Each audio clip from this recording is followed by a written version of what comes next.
Ahora toca implementar en Python el segundo supuesto de no autocorrelación en términos de error. Y esto nos lleva indudablemente al cálculo de la D de Durbin-Watson y analizarla después de calcularla. Así que lo primero que vamos a hacer es calcular el valor cuadrático de los residuales. Aquí podríamos llamarlo de diferente forma, pero vamos a llamar a los residuales como E sub t y doble asterisco 2. Esto lo pongo porque en Python, cuando ustedes quieren calcular el valor cuadrático, deben hacerlo con con doble asterisco. Entonces lo que hay que hacer es simplemente calcular nuevamente la resta entre la variable de respuesta y el valor de nuestras predicciones, y todo esto elevarlo al cuadrado. Entonces uno puede fijarse si está bien el cálculo otra vez haciendo data.head, y vean, ya creamos otra columna en el data frame, y pues parece que están bien. Sí se ve que son los cuadrados, porque para empezar todos tienen que ser positivos.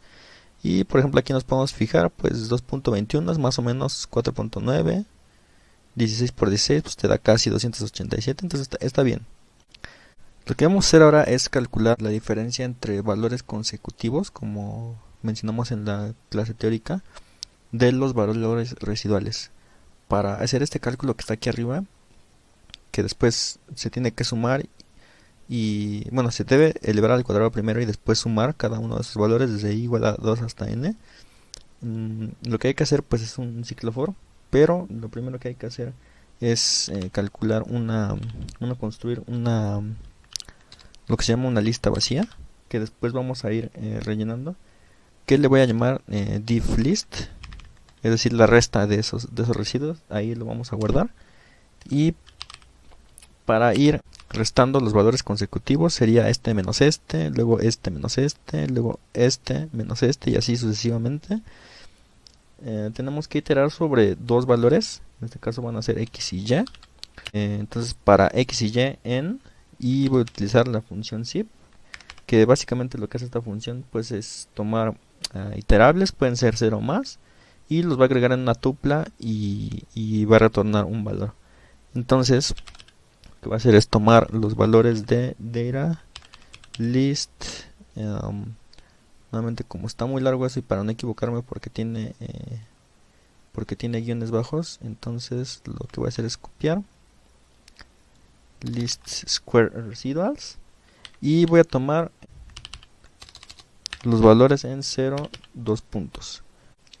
Entonces aquí lo que estoy haciendo es estoy tomando los valores de la columna list square residuals desde el primer valor, y a eso le voy a restar después. Bueno, de hecho primero aquí lo voy a tomar.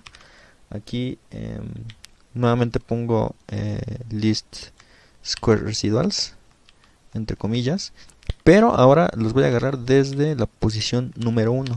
Entonces voy a descartar el primer valor en esa columna. Entonces en este caso de acá, en donde tengo el 0 y los 2 puntos, significa que voy a agarrar todos sus valores así hasta abajo, hasta llegar hasta abajo. En el caso de este, que voy a empezar en 1, voy a descartar este, y entonces voy a empezar a tomar los valores desde el número menos 26. Entonces aquí agarro desde el menos 32 hasta hacia abajo, y aquí desde el menos 26 hacia abajo. Bueno, así es como vamos a estar iterando.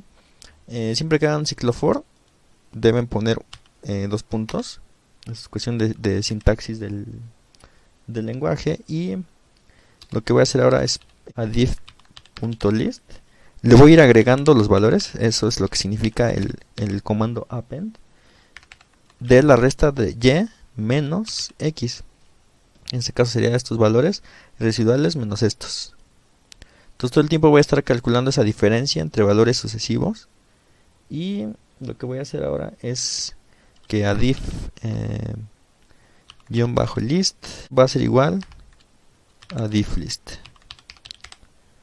¿Por qué le estoy asignando ese nombre? Ahorita lo van a ver. Entonces ya está hecho nuestro primer ciclo for. Ahora lo que voy a hacer es calcular el cuadrado, porque hasta ahora solo hemos calculado esto de aquí. regresamos a nuestra clase teórica, solo he calculado esta diferencia, pero no he elevado al cuadrado esa diferencia para cada i. Entonces lo que voy a hacer ahora es otro ciclo for y voy a crear una nueva lista que va a ser new div list, que es igual a una lista en vacío, y ahora sí for para cada elemento en div list, que es la que hemos creado antes, nuestra lista de diferencias, de restas. Pues vamos a hacer que x element va a ser igual a esos valores elevados al cuadrado. Y entonces ya al final nada más tengo que new div list va a ser igual a .append de x. Entonces voy a ir agregando a esa nueva lista de diferencias ya al cuadrado, y pues vamos a ver si lo compila bien. Y al final voy a tener que new div list.insert. Lo que estoy haciendo es insertar en la posición 0 un número 0. Es decir, lo que voy a hacer es completarla, porque si no va a tener un valor vacío. Bueno, de hecho, antes de hacer esto, quiero que vean cómo es new div list. Cuando ustedes quieren calcular cuántos componentes tiene una lista, pues utilizan el comando len y aparecen 19. Eso no está bien porque en nuestra tabla nosotros tenemos 20 valores en total y aquí solo hay 19.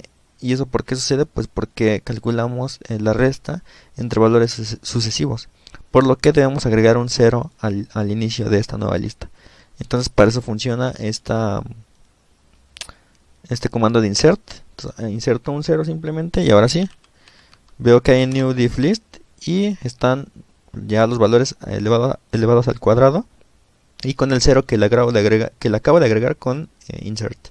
Ahora lo que queda es agregar esos valores a nuestro data frame, y para hacerlo pues simplemente, ya como lo hemos hecho antes, data. Y ahora, ¿cómo le vamos a nombrar esto? Pues yo propongo que le nombremos tal cual es la fórmula, que es una resta entre los valores residuales. Aquí sería t-1, del valor t al t-1, y todo eso se eleva al cuadrado usando la sintaxis de Python, nada más porque pues lo estamos haciendo en Python. Y eso va a ser new div list.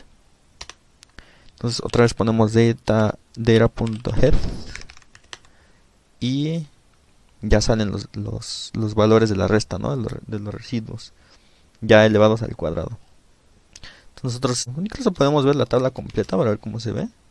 Se ve completa y ahí están los 20 valores, es lo que decía, tenemos 20 valores. Dato que les puede servir después es que Python siempre inicia en 0. Las iteraciones siempre empiezan en 0, entonces es algo que tienen que tomar en cuenta. Y ahora sí, para calcular la D de Durbin-Watson, de hecho lo voy a poner aquí con Markdown. Vamos a poner el cálculo de la D de Durbin-Watson. Entonces, ¿qué hacemos para calcular la D de Durbin-Watson? Ya tenemos todo. Nada más hay que usar la fórmula completa, que nuevamente les recuerdo es esta que está aquí. Ya tenemos los valores, estos que están aquí serían estos de aquí, de la última columna, y los valores al cuadrado pues ya los tenemos también, son los que están en la penúltima columna, de tal manera que solo hay que calcular una suma. Para eso, para hacer eso es muy fácil, nada más ponemos sum de data en los valores de los cuadrados de los residuales. Lo voy a poner control C, control V, porque si no me voy a equivocar. Y eso lo vamos a dividir por otra suma, que va a ser los valores de los residuales al cuadrado. Bueno, creo que eso sí los puedo escribir, es corto. Voy a tardar más en buscar cómo lo escribí. Y espero no haberme equivocado. Si lo escribí así, ¿no? Bueno, no sé, probablemente me haya equivocado.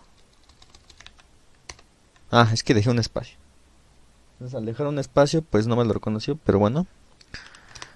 Entonces, según nuestro cálculo explícito de la D de Durbin-Watson debe ser de 1.08. Entonces, la manera en la que podemos corroborar si eso está bien, pues es retornando nuevamente a nuestra tabla de summary y vemos que la D de Durbin-Watson según pues Python, según Linear Model, pues es 1.080, que pues por supuesto que coincide con lo que hicimos, ¿no? Entonces era importante hacerlo porque es un estadístico muy, pues realmente muy útil.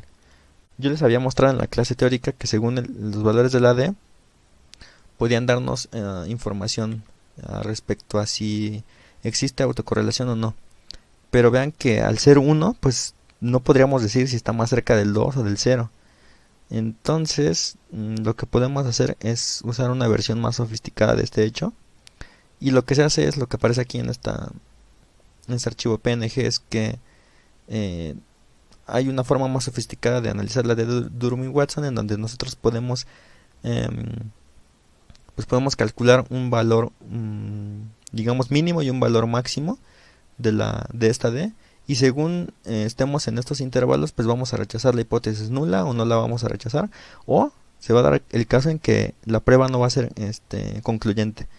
Entonces en nuestro caso aquí hay una tabla en donde ya están las Ds, lo que le llaman la D lower y la D upper, y según el tamaño de la muestra pues nosotros podemos ver si existe autocorrelación o no. Si nosotros escogemos un alfa de 0.05 para una muestra de 20, entonces ya vamos a tener nuestros valores, según el número de regresores que tengamos, puede ser 1.20 o 1.41. En nuestro caso sería así, tomaríamos estos dos valores, y entonces lo que concluiríamos es que como 1.0 es menor que 1.20, entonces vamos a rechazar la hipótesis nula, como vemos en esta parte de aquí. Nosotros estamos en este caso en que D es menor que DL. Entonces rechazamos la hipótesis nula y concluimos que los errores están autocorrelacionados positivamente.